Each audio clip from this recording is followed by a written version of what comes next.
Hey, what is up, mortals? It is Trina Duhart here with a new video for you. Welcome to part 7 of What If Uraraka Was an Electromaster? I just wanted to greet you guys by just saying, sit back and relax, you're in for a treat. So we begin. An exhausted Izuku Midoriya ran through the streets, hoping to reach Uraraka's little sister before it became 8:30, but a simple misstep made him fumble onto the floor. What's wrong with me? Is it because of the jolt from earlier? Or am I afraid of the person responsible for that bloody mess in the alleyway? He questioned himself before getting up and forcing his legs to move. He would not falter after making that promise. But upon looking at a nearby building, he could see that the time projected was 8:34 p.m. But that was impossible. His phone had said that it was 8:14 less than 2 minutes ago. Pulling out his phone, he discovered that it was frozen on that screen. The shock from earlier had frozen it in place. Frustration fueled him now as he once more began to run. The fight between Uraraka 10,032 and Tomura Shigaraki was about to end. The girl was all battered on the floor. She wasn't looking good. Her right eye had been heavily injured by one of the villain's kicks, while the rest of her injuries came about from being toyed with by the murderer of her many sisters. Shigaraki had been getting more creative with his kills ever since he discovered that the stored-up quirk essence within his wrist support items allowed him to call upon a part of the Electromaster's quirk. Decay was no longer his only tool to dispose of those tutorial-level slimes. The clone awaited her death, but it never came. Instead, she heard a question, coming from the person meant to take her out. Hey, what happens to the experiment in a situation like this? The crazy guy was looking ahead, so the sister moved her gaze to match his, and there she saw her friend, the boy she had assisted with the can delivery, and the same one that took Dog once she could no longer take care of him. That same green-haired boy was there panting. Clear exhaustion was being exhibited. Why are you here? Shigaraki, noticing that no answer was given, planted his shoe on her face, intending to hurt her until she responded. Is he a friend of yours? Shouldn't you know not to get civilians involved? I guess I'll have to silence him before he gets to talk. The maniac let out while putting more pressure on the girl's face. Get away from her! Izuku commanded. This made Tomura get off the girl. His attention was now centered on this green-haired freak. Did you just say something? I said get away from Uraraka's little sister! Can't you hear, you lowlife?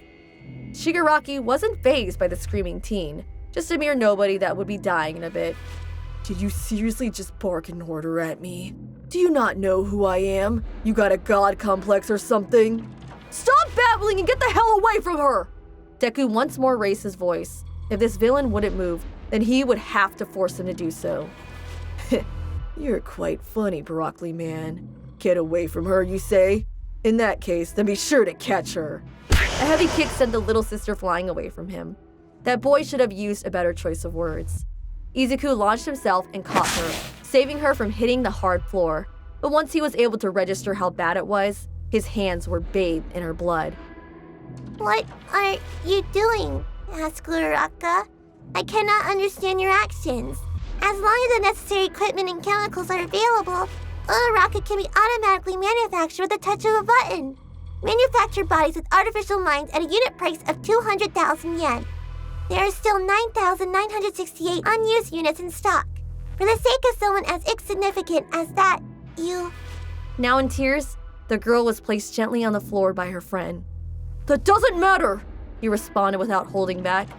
Manufactured bodies with artificial minds. Little things like that make no difference. I'm standing here to rescue you since there's only one of you in the whole world. We have many more memories to create in the future, so don't go dying by yourself.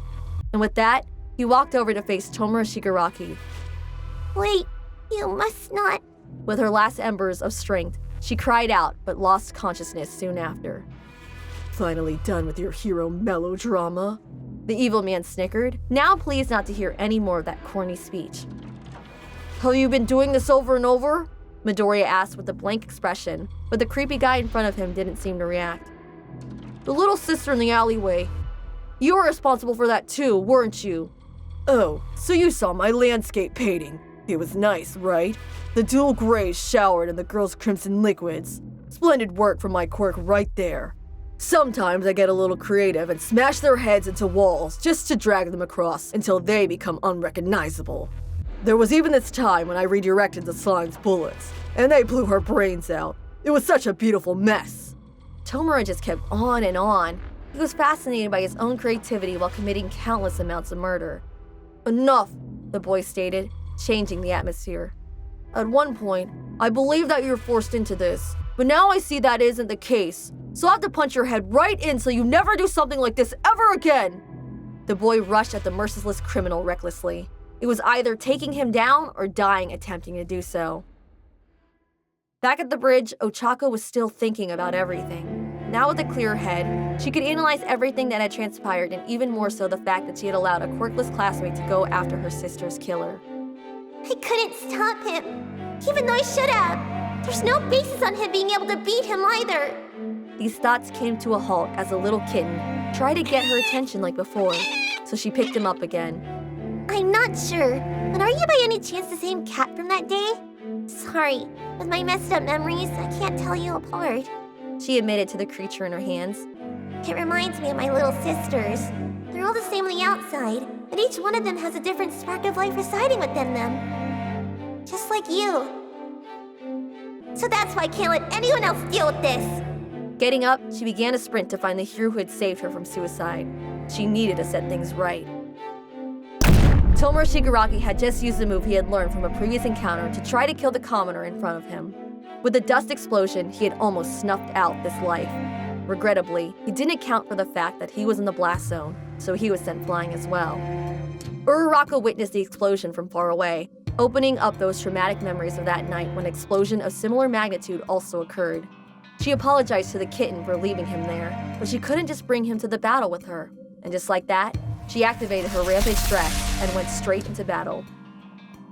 Not gonna lie, it's quite impressive for a quirkless nobody to face someone like me. So rejoice for getting this far.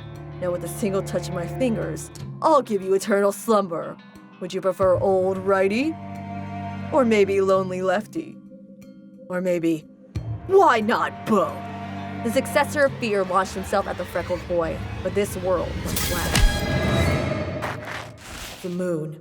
Why am I looking at the moon? Is it because I'm flat on my back? How am I even lying on the ground? He began to question, but soon he noticed the boy he had just marked for death was still in one piece right there in front of him. How did he? And is this feeling pain? Young Shigaraki then passed his hand over his nose, and what came out was quite an alarming amount of blood. His nose had been broken. What the hell is this? His scream could be heard throughout the entire place. The green-haired boy approached him, and with killing intent, Tomura tried to grab him, but Izuku slapped his hand away, and with a clenched fist, the boy punched Shigaraki's head right in, throwing him into the floor. Uraraka was able to witness this, and even more when the fight continued. Deku was actually winning, and also keeping his promise. And as another punch landed on the hand villain, memories of when his father used to do the same came back to him. Father? You got involved in the mess. Those girls are trying their best to live their lives, desperately trying with every ounce of strength. So why should they be cannon fodder for a monster like you? They're alive? Not just role-playing dolls like they told me? I needed that power. The power to impress my master.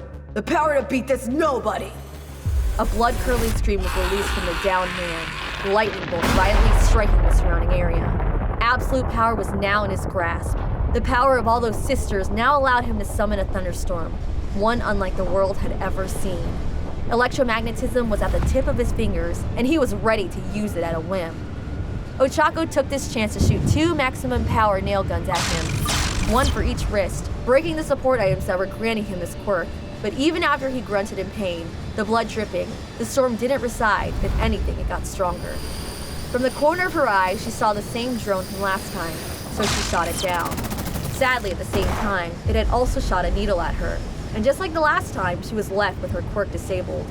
Fucking goddamn it! She screamed. This couldn't be happening again.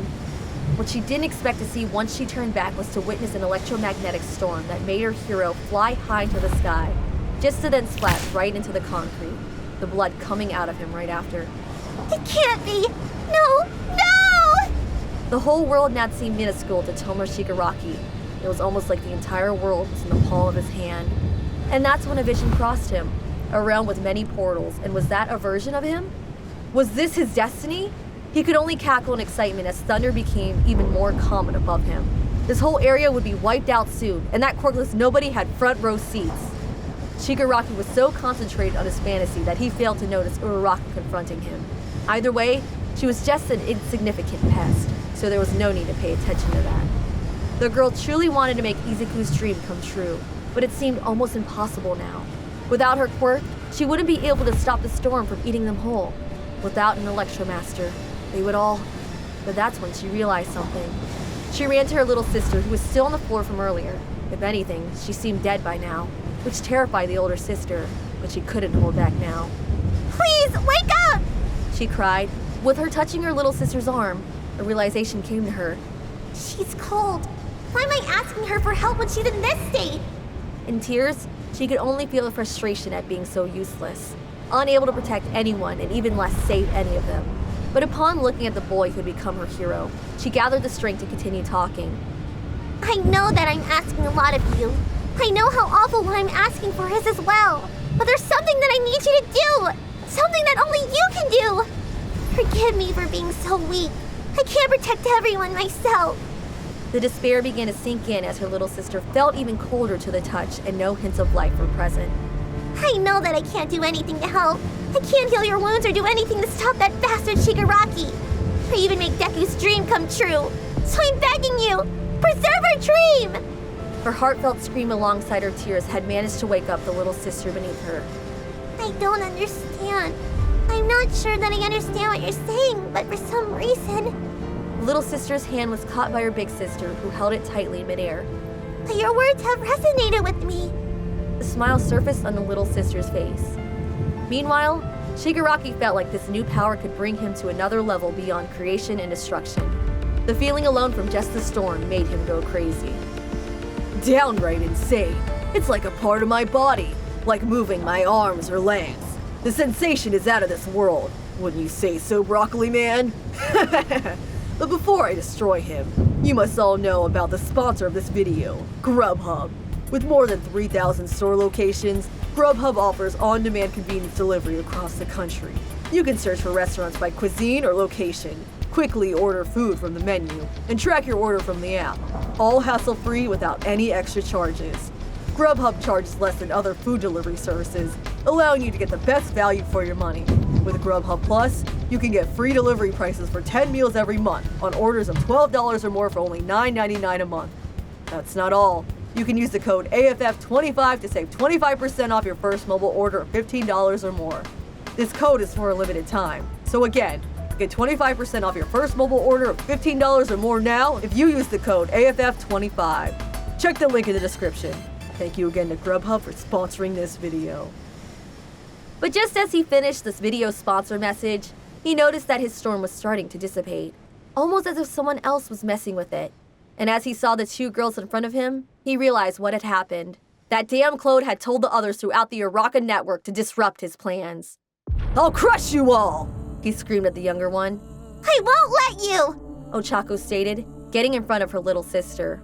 In the back, Izuku Midoriya began to wake up.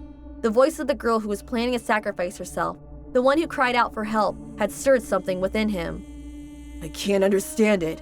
Why was that quirkless guy over there, as well as you, defending that doll? That's just an overproduced factory reject of yourself. Out of everyone in the world, you should be the one most disgusted by it. Is it no fun to have someone who shares your face get beaten up? But that's no reason to put your life on the line. Wait, is it some kind of atonement for being the one who kicked off these experiments? Most of those words hurt 10,032, which Uraraka noticed, and she then held her hand. I'm not atoning for any sin by doing this. She's my little sister. These girls are all my little sisters. That's all there is to it. The younger one's eyes went to meet her sister's. Did she really mean it? But Ochako faced her and smiled. Sorry, I know how unfit I am after all this time to claim that, but just this once, would you let me fill that role?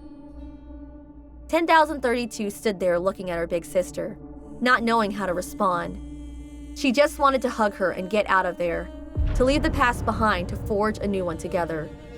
Yes! She stuttered, but even then she got the feeling across.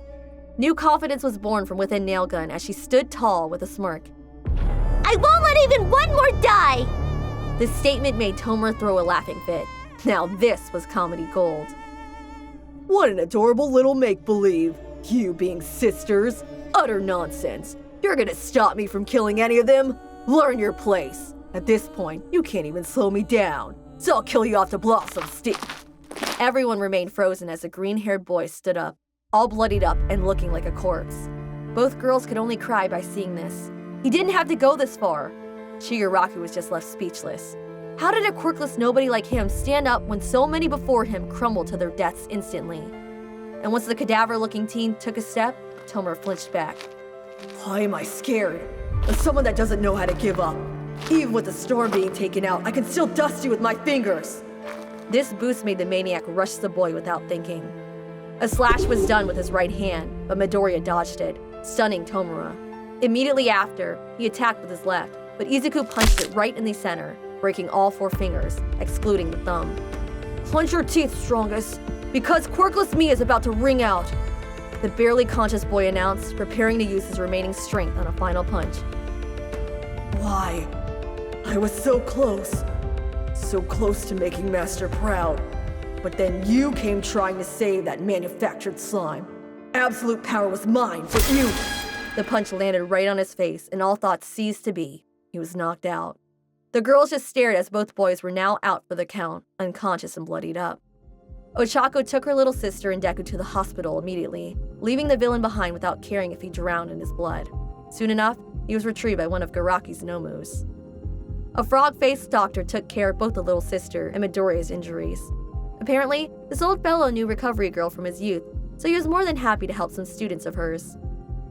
The injuries on the boy were quite severe, but the frog-faced doctor wasn't often called Heaven Chancellor for nothing. In a few minutes, he had stabilized him, and once Chio arrived to do the final touches, he should be good as new. As for the girl, she had minor injuries by comparison, but her right eye was too damaged, and even with his treatment, there was a possibility for it to never fully recover. At best, he expected her to have to use a special contact lens on that eye for the remainder of her days. But he considered that a minor inconvenience when put against ending up fully blind in that eye. Hours later, Izuku Midoriya woke up, and the first person he saw was 10,032, holding his bandaged hand. The girl had her visor as well as a covered right eye. Are you? The boy asked, making the girl smile and hug him.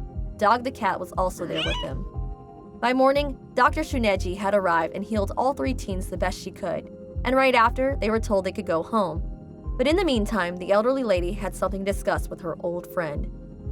So you took them in even knowing they're involved with All for One's plan, eh? Not that it bothers me. They were patients in need of help, so I took care of them. That's all there is to it, he responded. Then you won't mind stabilizing all 9,969 remaining sisters. They weren't meant to last long, so soon they'll start to deteriorate. Before that happens, I need you to make adjustments to them so they can live full, normal lives, considering it as paying the rest of your debt to me in one go. With a chuckle, the old lady concluded. I'll get it done. The older fellow responded. He'd be happy to help all those girls in need.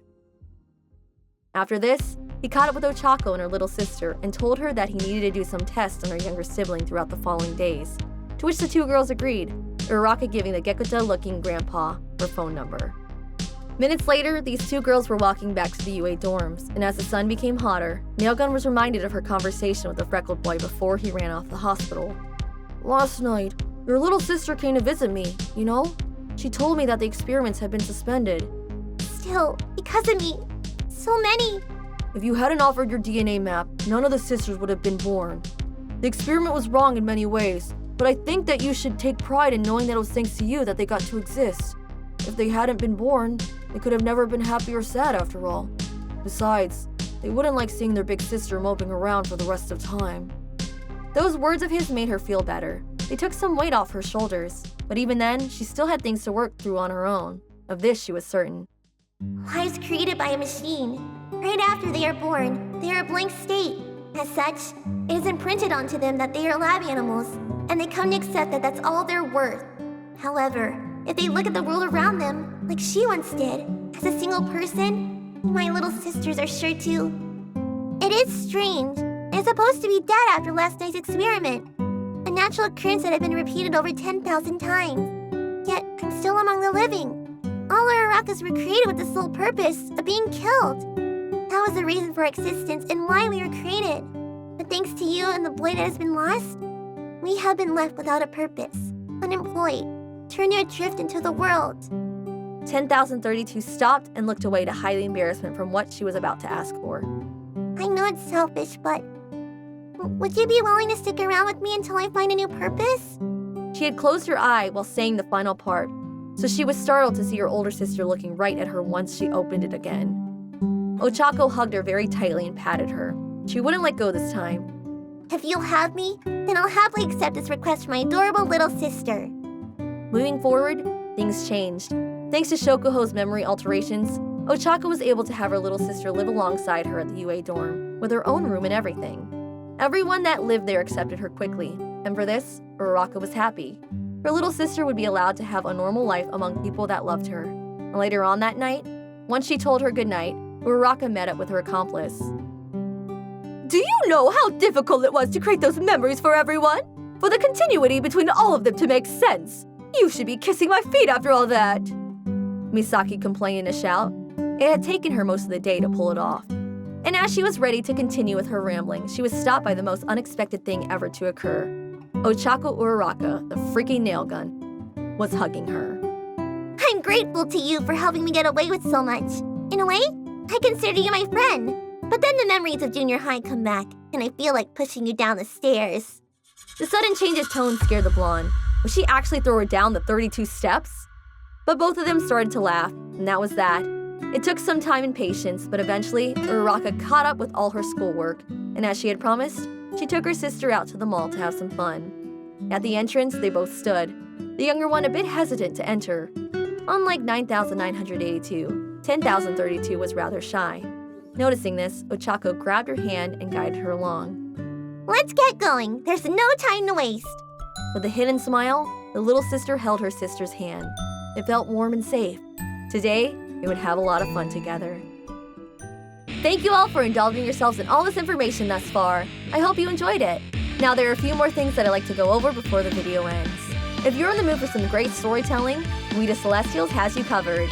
Our We the Celestials My Hero Academia and Naruto What If channels retell the story of the namesake anime with a twist. Check it out if you're interested. Now, on behalf of We the Celestials, I'd like to thank everyone involved in today's excellent content production. Their details can be found in the description below. Lastly, if you're interested in what we do here at We the Celestials, I'd like to extend an invitation to join the team. The only caveat is that we only accept members from 16 years old to join our crew. You can sign up for whatever category fills your interest by joining the Recruitment Discord using the link in the description below. We're always looking for members to join us. And if you want more content from me, check out my socials at Trina DuHart on YouTube, Twitch, and Twitter. Well, that's it from us for today's video. So thank you all for watching and have a great day. At the end of their mall journey, both sisters found themselves at the arcade and seeing the crane machine. 10,032 went for it. In less than 30 seconds, she had pulled out a mystery box. And when she opened it, her left eye shined. It was an All Might keychain, like the one from her inherited memories. Turning around and with a big smile, she showed it off to her older sister. She just had to see it. Ochako picked her up and spun her around in the air, congratulating the cute little sister every chance she got. To finish it off, she pulled out her phone and took a photo of the two of them together, a memory to last a lifetime.